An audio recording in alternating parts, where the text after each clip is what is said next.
am making my sausage, squash, bean, and chard soup, which is so comforting and hearty.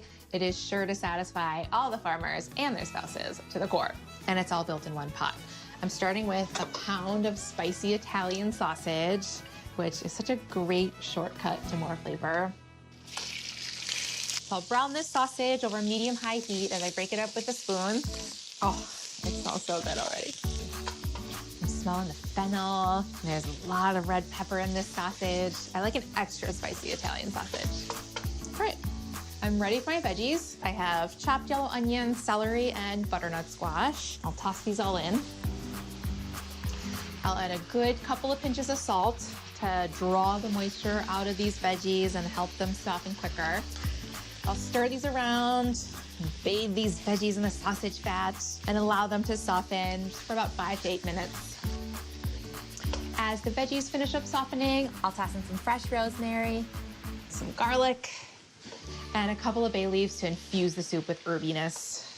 So whenever I add garlic to a soup like this, I have my liquids standing by to add as soon as the garlic starts smelling good, because then when you add the liquids, it kind of stops that cooking of the garlic. I'll pour in a can of whole peeled tomatoes and then break them up with my spoon.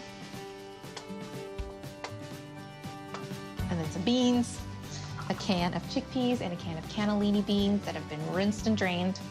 They add such great creaminess. And now I'll bring it together with a quart of low sodium chicken stock. And I'm using low sodium just to make sure that I'm not over salting it. And 6 cups of water. That's a full pot.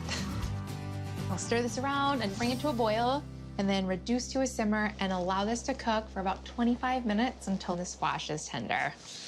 I'm ready to be cozy. My soup is almost done simmering. I'm gonna finish it up with a pile of Swiss chard because the bitterness is a nice bright moment in an otherwise very hearty soup.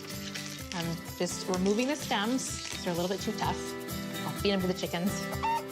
And then I'll roll up these leaves and chop them into pretty skinny ribbons that'll be easy to eat when you're spooning up the soup. All the warm colors in this soup between the squash and the tomatoes and the sausage. They need something green, my favorite color.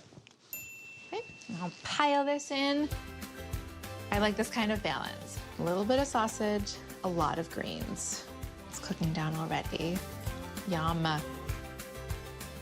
Okay, I'll season with a little more salt and some black pepper. Okay, looks gorgeous to me. Now this absolutely needs sourdough for dunking. And I happen to have some toasting in my oven right now. I'll ladle up a bowl. I'll pile it high so that the good stuff peeks out. I'll finish with a tiny drizzle of olive oil, some black pepper. The bread is basically the spoon in this scenario. A spoon that can also soak up soup.